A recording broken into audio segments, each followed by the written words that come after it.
वसी शाह साहब की लिखी हुई एक खूबसूरत गजल। ये जो चेहरे से तुम्हें लगते हैं बीमार से हम, ये जो चेहरे से तुम्हें लगते हैं बीमार से हम, खूब रोए हैं लिपट कर दरो दीवार से हम। यार की आंख में नफरत ने हमें कत्ल किया, यार की आंख में नफरत ने हमें कत्ल किया। कौन कहता है कटे यार की तलवार से हम। रंज हर रंग के झोली में भरे हैं हमने, रंज हर रंग के झोली में भरे हैं हमने। जब भी गुजरे हैं किसी दर्द के बाजार से हम।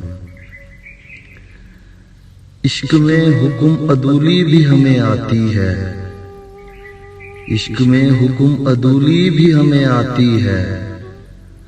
टलने वाले तो नहीं हैं तेरे इनकार से हम।